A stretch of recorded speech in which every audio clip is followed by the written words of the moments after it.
Hello दोस्तों, तो कैसे भी आप लोग। उम्मीद करता हूँ आप लोग बहुत अच्छे होंगे।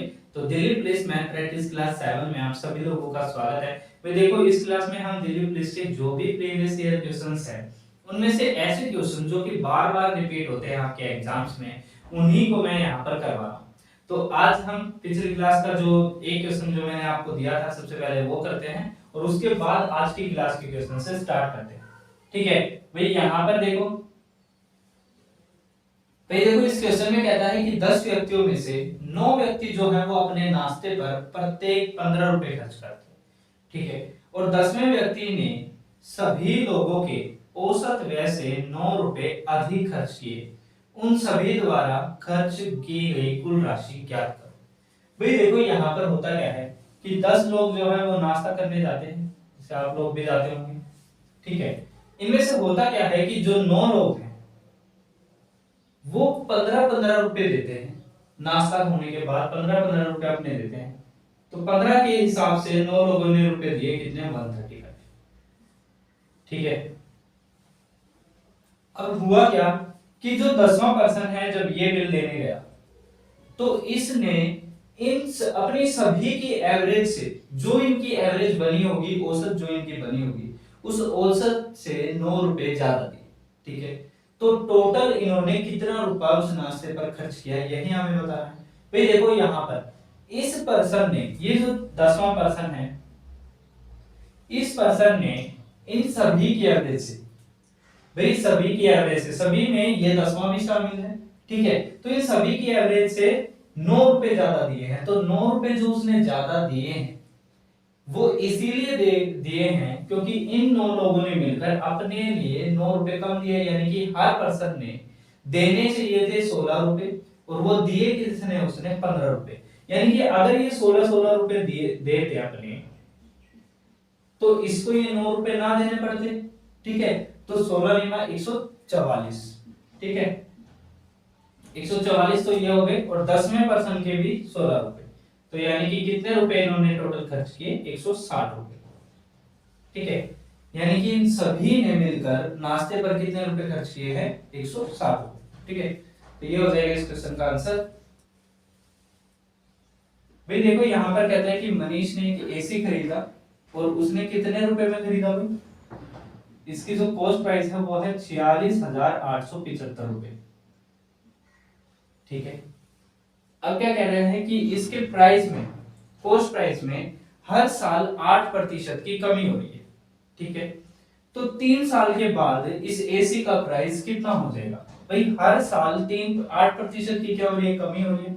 तो 8% की जो फ्रैक्शन है वो कितनी होती है? भाई 2/25। यानी कि अगर इस एसी का प्राइस अभी 25 रुपए है तो वो हर साल 2 कम होकर कितना हो रहा है? भाई 23। ठीक है, ये 23/25 हो रहा है भाई। तो दूसरे साल भी 23/25 होगा। ठीक है, और तीसरे साल भी 23/25 ही होगा। ठीक है, तीसरे साल भी 23/25 होगा। बस इसको सोल्व कर लो और आपका आंसर आ जाएगा। देखो सोल्व कैसे करेंगे भाई, यहां से 25 से इसको कैंसिल करेंगे। 25 एक, फिर ये 7 पर जाएगा। देखो यहां से बचेगा आपका 1 और ये 2। ठीक है, तो 25 8 200, 200 फिर यहाँ 18 बचेगा, तो 25 7 175, फिर 12 बचेगा तो 25 5।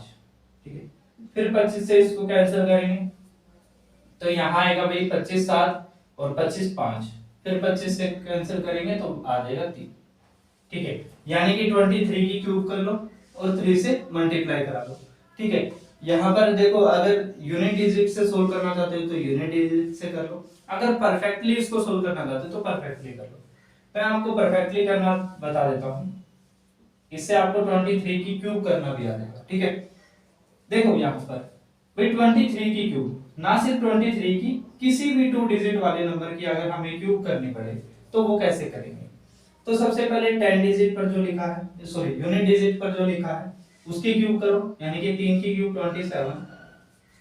अब 2 की क्यूब करो यानी कि 8।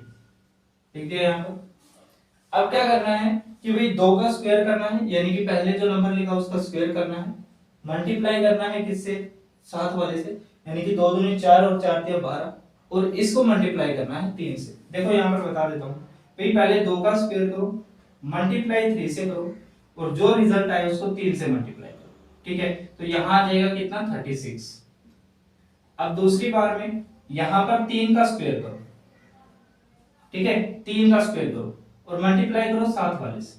ठीक है, अब इसको मल्टीप्लाई कर दो किससे, 3 से। ठीक है, ये यहाँ पर लिखना है। तो 9 9 दूनी 18 तिया 54।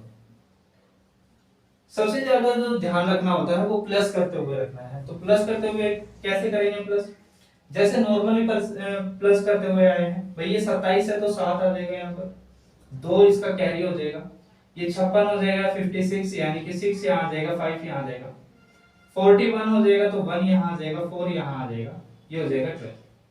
तो ये हो जाएगी आपकी 23 की क्यूब। ठीक है, किसी भी नंबर की अगर क्यूब करनी हो तो आप इस तरीके से इसको कर सकते हैं। अब इसके बाद इसको 3 से मल्टीप्लाई करना है, तो मल्टीप्लाई कर लो भाई, 21 1 2 18 2 20 2 0 2, ये आ जाएगा 5, ये आ जाएगा 6, ये आ जाएगा 3। तो ये हो जाएगा आपके इस क्वेश्चन का आंसर। ठीक है, देखो नेक्स्ट क्वेश्चन में, इस क्वेश्चन में कहता है कि एक व्यक्ति है जो कि अपने पहले दिन 6 घंटे में 240 किलोमीटर की दूरी तय करता है। तो 240 किलोमीटर जाता है भाई 6 घंटे में, ये हो गया टाइम, ये हो गया डिस्टेंस। ठीक है, और दूसरे दिन क्या करता है, 8 घंटे में 360 किलोमीटर की दूरी तय कर लेता है। तीसरे दिन क्या करता है, 6 घंटे में 450 किलोमीटर की दूरी तय कर लेता है। ठीक है, तो अब बताओ कि इसने पर हावर कितने किलोमीटर की दूरी तय की, यही तो इसकी एवरेज स्पीड होगी। तो एवरेज स्पीड के लिए हमें इसको डिस्टेंस को प्लस करना होगा, तो ये 0, यहाँ 10 5 15 और ये हो जाएगा 10। देखो एवरेज स्पीड हम कैसे निकालते हैं, एवरेज डिस्टेंस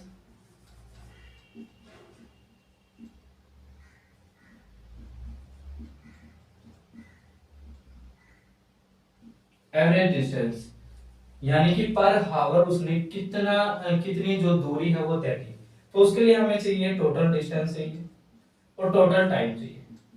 ठीक है, और जब हम एवरेज स्पीड निकाल रहे हो तब भी यही लगता है। ठीक है भाई, यहाँ पर देखो 1050 किलोमीटर उसने तय किया, लेकिन कितने समय में तय किया भाई, यहाँ पर जोड़ लेंगे तो 20, तो 20 घंटे में कितनी दूरी भाई 1050 किलोमीटर, तो 1 घंटे में कितनी भाई यहाँ पर 52.5 किलोमीटर। ये हो जाएगा आपका आंसर। ठीक है, देखो यहाँ पर कहता है कि एक व्यक्ति ने कार से 600 किलोमीटर की दूरी तय की और कितनी स्पीड से की। देखो यहाँ पर इसकी जो स्पीड है वो है 50 किलोमीटर पर आवर, और डिस्टेंस कितना कवर किया है वो है भाई 600 किलोमीटर। ठीक है, अब यहाँ पर क्या कहता है भाई 100 किलोमीटर की जो डिस्टेंस है, आगे दोबारा इसने 100 किलोमीटर की डिस्टेंस को तय किया, और उसमें जो स्पीड है इसकी वो कितनी है 100 किलोमीटर पर आवर। ठीक है, पर हाफ। अब तीसरे में क्या है भाई, ये 50 किलोमीटर की डिस्टेंस कवर करता है, और इसमें जो इसकी स्पीड है वो है 25 किलोमीटर पर हाफ। ठीक है, अब कहते हैं ये तय करके अपने गंतव्य तक पहुंचता है, यानी कि जो भी इसका एंडिंग पॉइंट था, तो पूरी यात्रा में उसकी जो एवरेज स्पीड रही होगी वो कैसे निकालेंगे भाई। एवरेज स्पीड के लिए अभी बताया मैंने आपको, एवरेज स्पीड यानी कि टोटल डिस्टेंस चाहिए हमें, और बटे में टोटल टाइम चाहिए, कितना समय उसने लगाया। ठीक है भाई, टोटल डिस्टेंस कितना होगा 600 700 750 750 किलोमीटर। ठीक है, टोटल टाइम कैसे निकालेंगे भाई, ये स्पीड है ये डिस्टेंस है तो टाइम निकल जाएगा। ठीक है भाई, टाइम का फॉर्मूला क्या होता है, डिस्टेंस अपॉन में स्पीड। तो यहां से निकालेंगे, ये आएगा 12 आवर, ये आएगा 1 आवर, और ये आएगा 2 आवर। जोड़ लेंगे तो कितना आ जाएगा 15 आवर। कैंसिल करेंगे तो कितना आएगा 50 किलोमीटर पर आवर। तो ये क्या हो जाएगी, इसकी एवरेज स्पीड हो जाएगी। ठीक है, तो ये हो जाएगा आपकी इस क्वेश्चन का आंसर भी। नेक्स्ट क्वेश्चन में चलते हैं। नेक्स्ट क्वेश्चन में एवरेज से है नेक्स्ट क्वेश्चन, ठीक है। कहता है एक क्लब है जिसके अंदर 90 वुमेन है और 60 जो है उसके अंदर पुरुष है, ठीक है।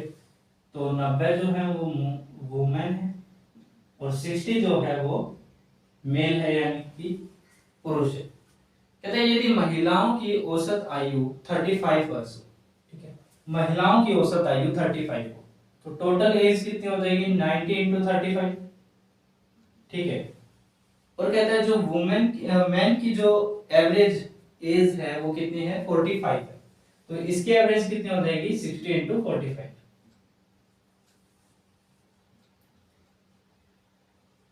ठीक है। तो कहता है पूरे क्लब की, भाई पूरे क्लब की एवरेज एज क्या होगी। अब देखो पूरी क्लब की जब भी हम कोई एवरेज निकालते हैं तो एवरेज में क्या करते हैं भाई, एक तो सम ऑफ टोटल नंबर होता है अपॉन में टोटल नंबर ऑफ नंबर्स होता है, तो यानी कि सम कितना है भाई इन टोटल, भाई टोटल एज कितनी होगी 60 इंटू 45 ये है और 90 इंटू 35 ये तो हो गई इनकी टोटल एज, ठीक है। और अपॉन में ये कितने लोगों की एवरेज, कितने लोगों की ये जो एज है ये कितने लोगों की मिलकर है, तो 90 लोग यहाँ थे और 60 लोग यहाँ थे, तो टोटल लोग कितने हो जाएंगे 150, ठीक है। अब इनको मल्टीप्लाई कर लो, सोल्व कर लो, नॉर्मल कैलकुलेशन है। देखो 9 से यहां से करोगे तो 9 5 45, 5 4 27 और 4 31, 3150 आ जाएगा।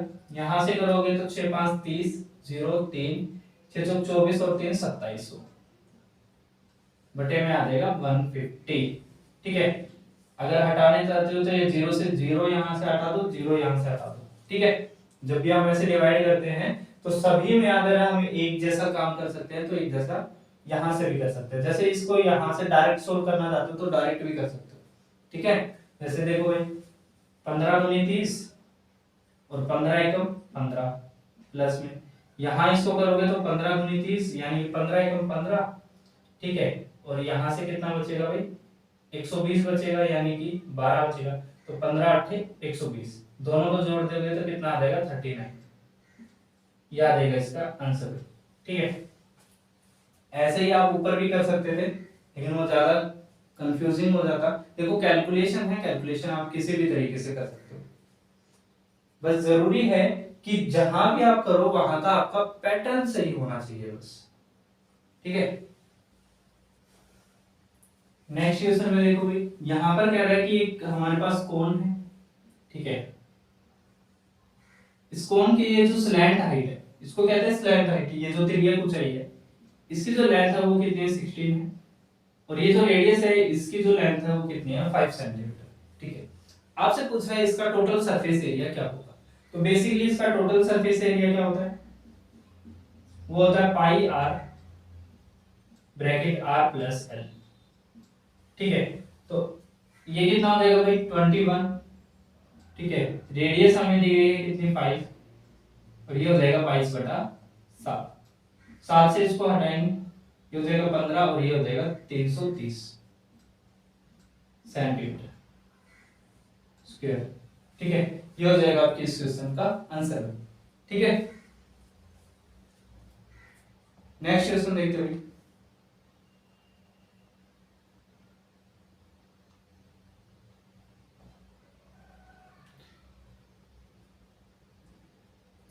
देखो यहां पर कहता है कि दो संख्याएं हैं जिनके बीच का जो अंतर है,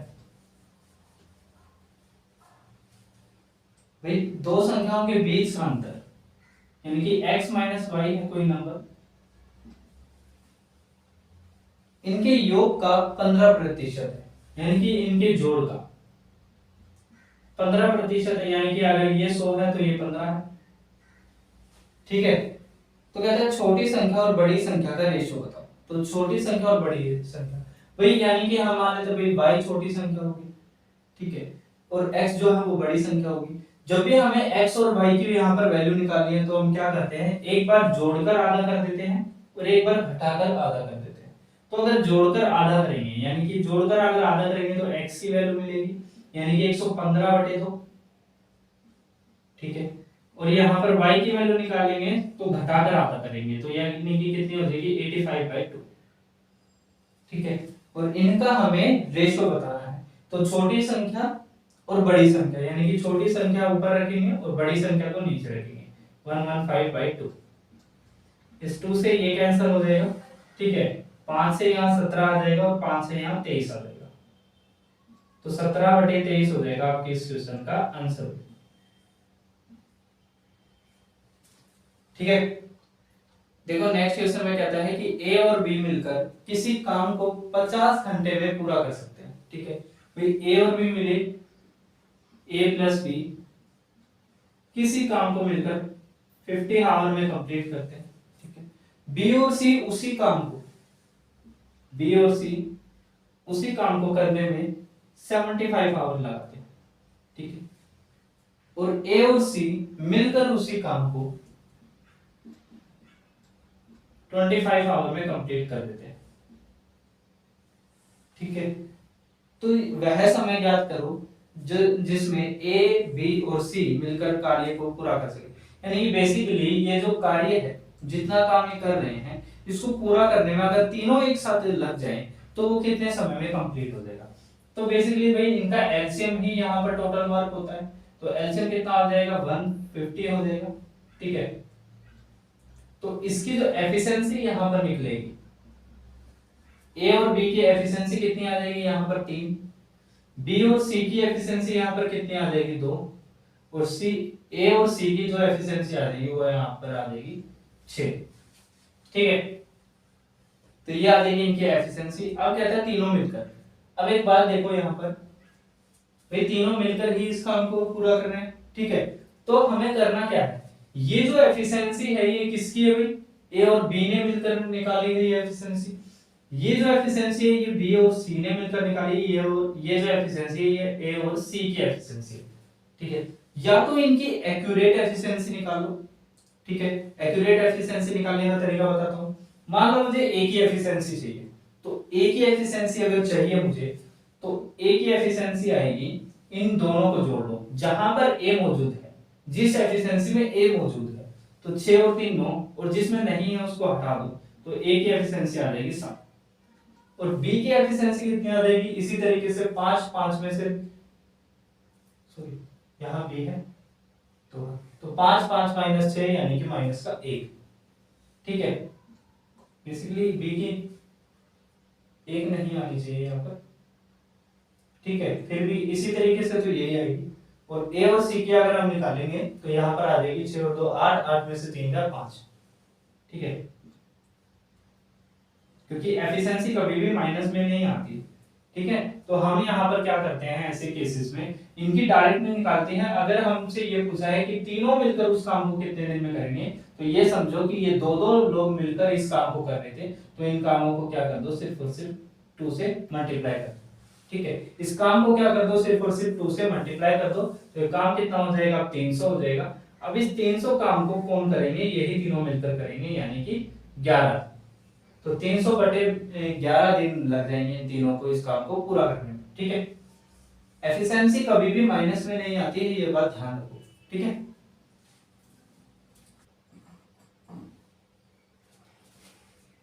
देखो भाई नेक्स्ट क्वेश्चन, यहां पर कहता है कि एक सबसे बड़ी नंबर, यानी कि 4 अंकों की सबसे बड़ी नंबर, ठीक है, और 4 अंकों की सबसे छोटी नंबर, ठीक है, इन दोनों के बीच में एक हमें ऐसे नंबर, इतनी बड़ी वैल्यू को पता करना है, इन दोनों का डिस्टेंस पता करना है, जो कि 36 और 48 से, यानी कि हमें ऐसे नंबर चाहिए जो इससे बड़ा हो, एक वो डिविजिबल हो किससे, 36 और 48 से, और यहाँ पर जो इससे छोटा हो वो नंबर हो 36 से और 48 से डिविजिबल। बेसिकली हमें उन दोनों नंबरों का क्या चाहिए, डिफरेंस चाहिए। ठीक है, अंतर चाहिए हमें कितना होगा।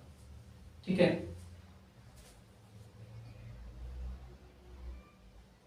ठीक है भाई, यहां पर देखो हमें निकालना कैसे है भाई, बेसिक तरीका क्या है वो मैं आपको बता देता हूं। इसका बेसिक तरीका भाई 1000, ठीक है, 1000 यहां आ जाएगा, यहां आ जाएगा भाई कितना, 4 टाइम 9।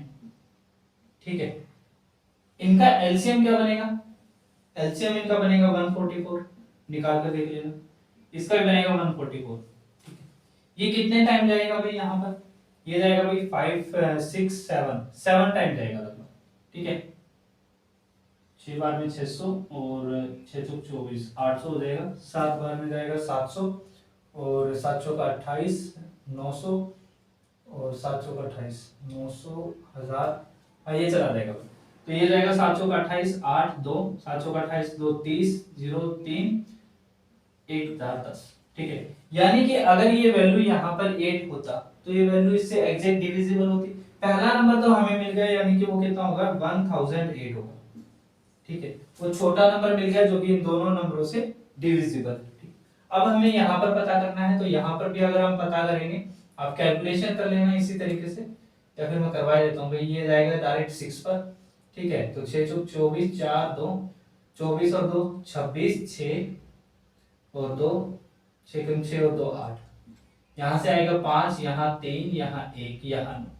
ठीक है, इसको डिवाइड करेंगे तो ये कितने पर जाएगा भाई 9 पर जाएगा। 9 चौक 36 6 3 36 और 3 39 9 3 और 6 कम 6 और 3 12 9 और 3 12। ठीक है, 3 आ जाएगा, ये 6 आ जाएगा। देखो अगर मैं इस नंबर में से इसको माइनस कर दूं, इस बड़ी वैल्यू में से इस नंबर को माइनस कर दूं, तो वो वैल्यू बन जाएगी जो कि इन नंबरों से एग्जैक्ट डिविजिबल है।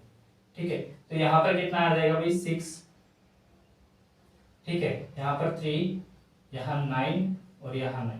ठीक है, बेसिकली हमें इनका डिफरेंस चाहिए, तो डिफरेंस हम निकाल देते हैं 1008। तो 8298 ये हो जाएगा आपके इस क्वेश्चन का आंसर। ठीक है, लेकिन एग्जाम के अंदर आपको इस तरीके से नहीं करना है। ठीक है, ये बेसिक तरीका था, ताकि अगर मान लो एग्जाम में ऐसा हो जाए कि जो आपके ऑप्शंस है वो कॉन्ट्राडिक्ट कर जाएं, आपस में ना मैच कर पाए, या फिर और किसी तरीके से ना हो पाए क्वेश्चन, तो आप उसको सोल्व कर लो, बस ये इसलिए बताया। ठीक है, अदरवाइज आप यहाँ पर ऑप्शन से चेक करेंगे, और ऑप्शन से कैसे चेक करना है यहाँ पर उसका तरीका मैं आपको बताता हूँ। भाई ऑप्शन में आपको ये देखना है कि मुझे क्या चाहिए भाई, जो 36 से भी डिविजिबल हो और 48 से भी हो। ठीक है, बेसिकली उन दोनों नंबरों का क्या होगा, डिफरेंस होगा। ठीक है, तो दोनों नंबरों का डिफरेंस भी इन दोनों नंबरों से डिविजिबल होगा। ठीक है, इन दोनों नंबरों से डिविजिबल होगा तो इनके फैक्टर से भी डिविजिबल होगा। तो बेसिकली आपको यहाँ पर ऑप्शंस में जो है वो इन दोनों नंबरों के फैक्टर चेक करने हैं। यानी कि एक ऐसा नंबर जो कि 3 से भी डिविजिबल हो, 6 से भी डिविजिबल हो, 9 से भी डिविजिबल हो, 12 से भी डिविजिबल हो, इतना देखना नहीं है। 3 पर पता चल जाएगा, 6 पर पता चल जाएगा। ठीक है, जो 9 से डिविजिबल होगा वो 3 से तो होगा ही होगा, जो 12 से डिविजिबल होगा वो 6 से होगा ही होगा। ठीक है, और यहाँ पर 4 से भी डिविजिबल। ठीक है, और इसमें भी यहाँ पर 3 और 4 तो सेम ही है। ठीक है, और यहाँ पर 12 भी सेम है और 16। ठीक है, यानी कि इनके जो फैक्टर्स हैं हम सिर्फ फैक्टर से चेक करेंगे कि वे किस फैक्टर से जो है ये क्वेश्चन सोल्व हो सकता है। ठीक है, यहाँ पर किन से, अगर इनमें से एक भी नंबर ऐसा है जिससे वो डिविजिबल नहीं है, तो ये समझ लेना कि वो आपका आंसर नहीं। ठीक है, जैसे अगर आप यहाँ पर देखोगे 8928 जो कि हमारा आंसर है, ये देखो 3 से डिविजिबल है भाई, 9 10 और 18, तो सम अगर 18 है तो यानी कि ये 3 से डिविजिबल है। 6 से भी देखोगे तो 18 है तो 6 से भी डिविजिबल हो जाएगा, 9 से तो हो ही जाएगा। ठीक है, 12 से करके देख लो, 12 का मतलब है 3 और 4 से दोनों से होना चाहिए, और 4 का जो डिविजिबिलिटी का रूल है वो क्या है कि लास्ट के 2 डिजिट डिविजिबल होने चाहिए 4 से, तो ये इससे भी डिविजिबल है। ठीक है, 16 से भी करके देख लो, 16 से भी डिविजिबल है, 16 5 80 और यहाँ पर 80 फिर 80 आ जाएगा, 16 8 128 आ जाएगा। ठीक है, तो इनसे डिविजिबल है, तो इस तरीके से आपको वहां पर चेक करना है। अब चलते हैं भाई नेक्स्ट क्वेश्चन में। देखो हर क्वेश्चन का बेस जरूर समझकर चलना, ताकि आपको कभी भी किसी ऐसे टाइप के किसी भी क्वेश्चन में कभी भी दिक्कत ना हो। ठीक है,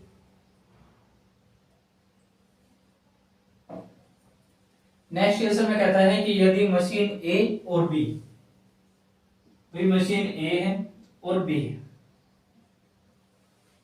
ये 9 घंटे में और ये 12 घंटे में 1100 यूनिट का उत्पादन करती है, ठीक है, यानी कि 1100 यूनिट बना देती है।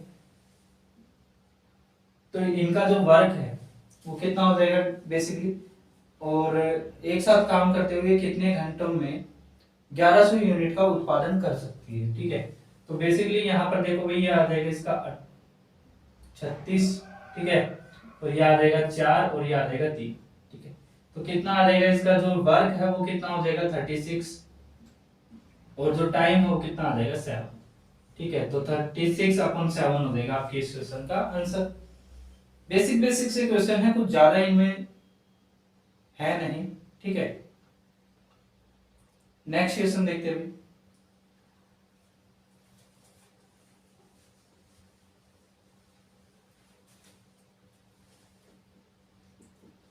देखो नेक्स्ट क्वेश्चन में कहता है कि एक वस्तु का जो मार्केट प्राइस है वो 1,00,000 रुपए है, लेकिन दुकानदार ने 20% और 10% की दोहरी छूट दी और उसने उस वस्तु को बेचा, तो वो वस्तु कितने की बिकी, ठीक है। वस्तु का जो सेलिंग प्राइस है वो क्या होगा भाई, 1,00,000 रुपए है,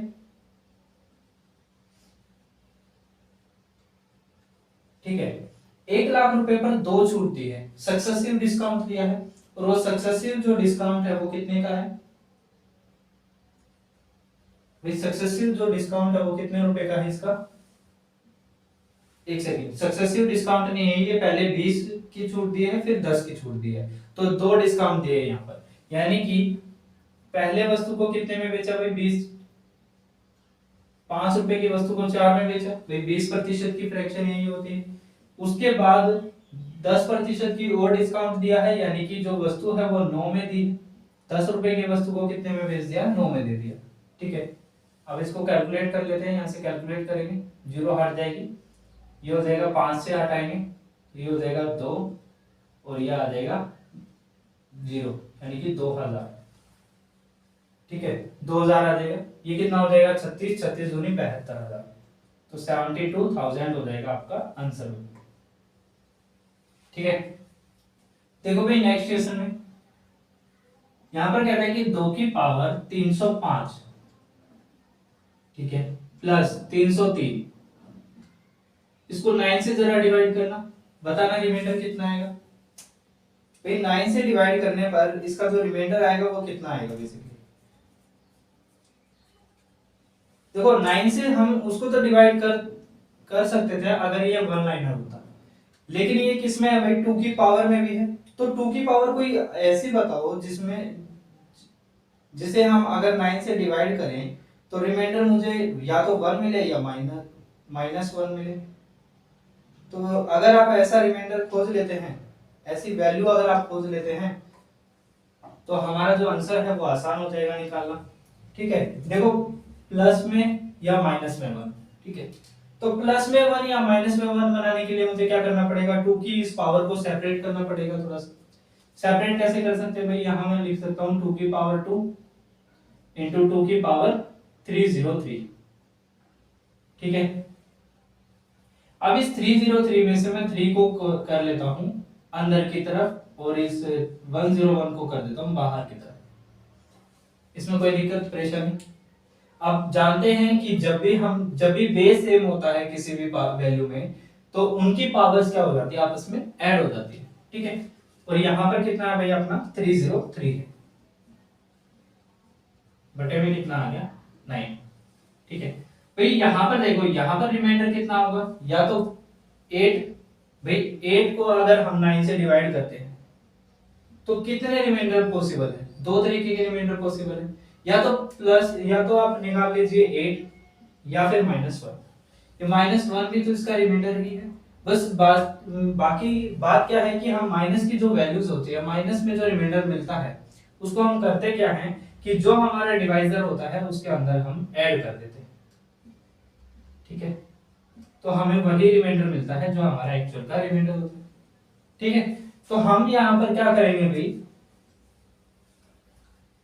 अब देखो मैं यहां पर कहता हूं भाई, ये इसको सोल्व करने पर, सिर्फ इतने को सोल्व करने पर मुझे क्या मिला -1, -1 की पावर कितनी 101, तो जो रिजल्ट आएगा वो भी कितना आएगा -1 ही आएगा, ठीक है।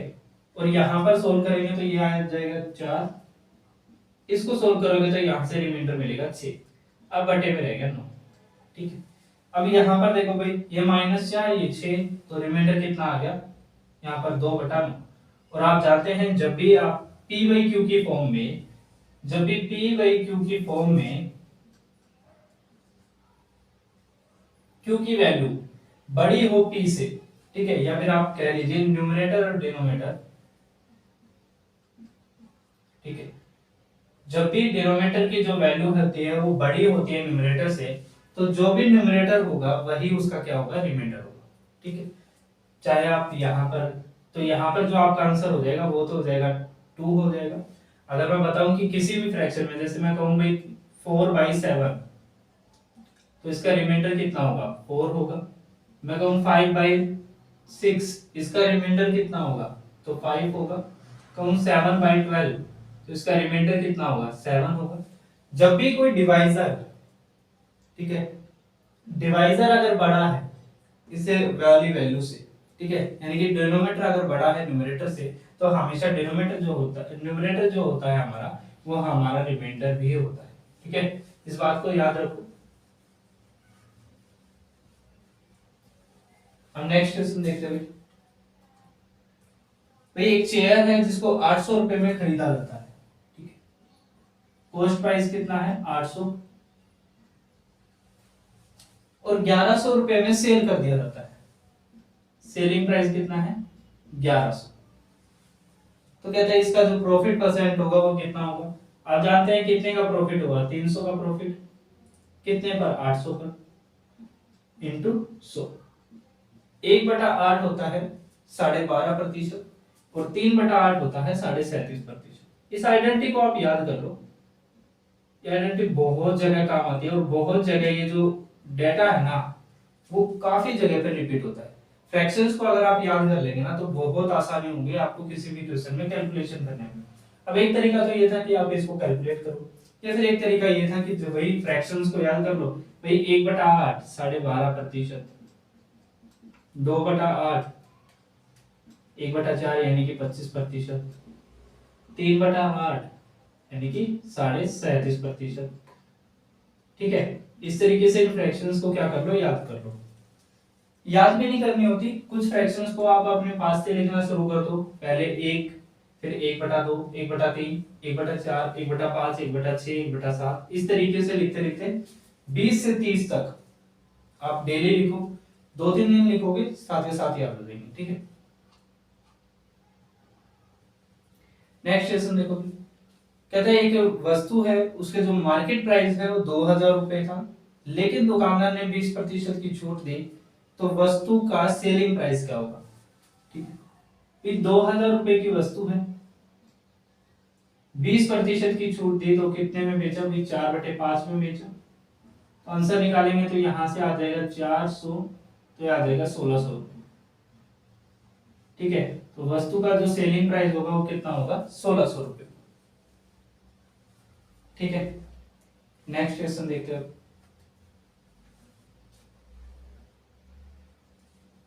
देखो भाई यहां पर हमें मेन प्रोपोर्शन निकालना है भाई इस क्वेश्चन में। तो a प्लस बी आपको दिया है, अभी थोड़ी देर पहले ऐसे ही क्वेश्चन हमने किया था, a माइनस बी दिया है कितना 7। ठीक है, तो a और b का मेन प्रोपोर्शन निकालना है, a और b का। तो पहले तो a और b की वैल्यू चाहिए, तो a और b की वैल्यू निकाल लेते हैं। देखो a निकालने के लिए क्या करना होगा, जोड़कर आधा करना होगा, तो a की जो वैल्यू आएगी वो डायरेक्ट लिख सकते हो आप, भाई जोड़कर आधा, जोड़ेंगे तो 32, 32 का आधा 16, b में घटाकर आधा, घटाएंगे तो 18, 18 का आधा 9। ठीक है, मीन प्रोपोर्शन का मतलब ये होता है कि जो रिलेशन a का x से होगा, ठीक है, a का इस x से होगा, वही रिलेशन इस x का b से होगा। ठीक है, ये होता है इसका मीन प्रोपोर्शन। दूसरे तरीके से अगर मैं इसको कहूं तो a/x बराबर होगा x/b की। ठीक है, यहां पर आप अपनी वैल्यू लिख लो। तीसरा तरीका अगर मैं इसका कहूं तो ये हो सकता है कि एक्स स्क्वायर जो है वो बराबर होगा ए इंटू बी के। ठीक है, अब आप इन दोनों को मल्टीप्लाई कर लो, जिसका स्क्वायर बने वो x की वैल्यू हो जाएगी। तो x की वैल्यू कितने आ जाएगी, देखो यहां से बाहर 4 आ जाएगा, यहां से बाहर 3 आ जाएगा, तो x की वैल्यू आ जाएगी 12, इसका आंसर। ठीक है, ये मेन प्रोपोर्शन निकालने के तरीके होते हैं, यानी कि जो रेशो पहले वाले के वैल्यू का दूसरी वाली वैल्यू से होता है, वही रिलेशन दूसरी वाली वैल्यू का तीसरी वाली वैल्यू से। ठीक है, नेक्स्ट क्वेश्चन देखते हैं। देखो भाई नेक्स्ट क्वेश्चन में यहां पर कहते हैं कि भाई देखो 800 रुपए की जो धनराशि है, 800 रुपए की धनराशि 10% की वार्षिक दर से 9261 हो जाती है। ठीक है, 6.1 हो जाती है 10% की वार्षिक दर से। जब रेट कितनी थी, 10% थी, और टाइम कितना था, 1 साल था। ठीक है, अब कह रहे हैं कि अगर ब्याज की जो दर है वो आधी हो जाए, यानी कि अगर ब्याज को हाफ ईयरली काउंट करने लग जाए, तो कितने साल में ये राशि इतनी हो जाएगी। ठीक है, अभी तो 10% की दर से 1 साल में इतनी हुई है, तो अगर हाफ ईयरली काउंट करें तो कितने समय लग जाएगा इसको इतना होने में।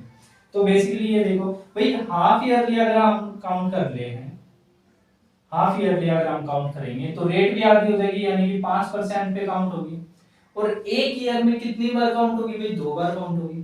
ठीक है भाई, हाफ ईयरली का मतलब क्या है भाई, हर 6 महीने में एक बार काउंट, हर 6 महीने में एक बार काउंट, हर 6 महीने में एक बार काउंट, तो कितने समय में ये यहां तक पहुंच जाएगी।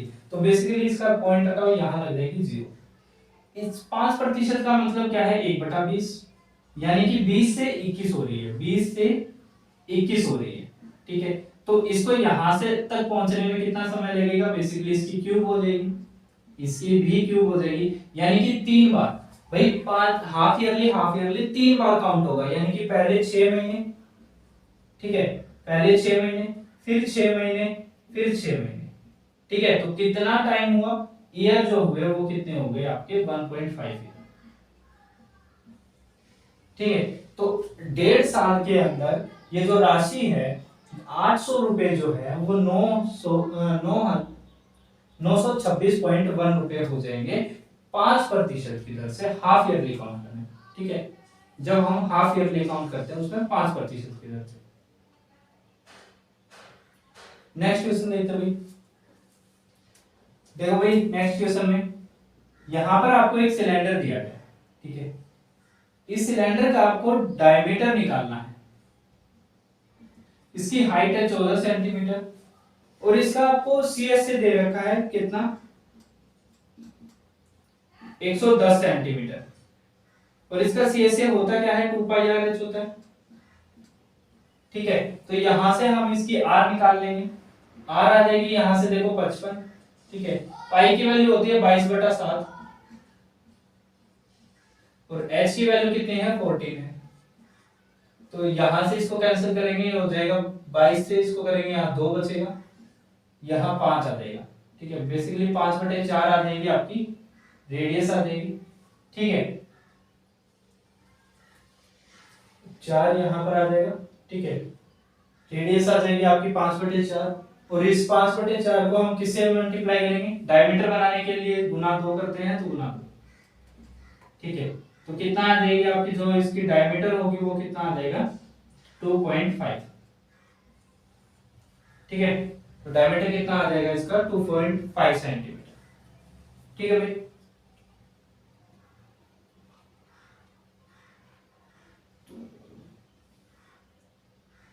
तो आज के लिए यही क्वेश्चन रख लेते हैं भाई। एक क्वेश्चन जो है वो मैं पिछली क्लास में भी दिया था, और इस क्लास में भी आपको यहाँ पर स्क्रीन पर आपकी शो हो जाएगा। ये क्वेश्चन भी आपको उसी तरीके से खुद से ट्राई करना है। अगर आपसे होता है तो ठीक है, अच्छी बात है, अगर नहीं होता है तो नेक्स्ट क्लास में मैं खुद आपको करवाऊंगा। ठीक है, अगर आपको ये क्लासेस समझ आए, पसंद आए, तो इस वीडियो को जरूर शेयर करना अपने दोस्तों के साथ। ठीक है, और अगर लगे कि इसके अंदर मैं और क्या इंप्रूवमेंट कर सकता हूँ आपके लिए, तो वो भी मुझे कमेंट करके बताना। सो आज के लिए थैंक यू।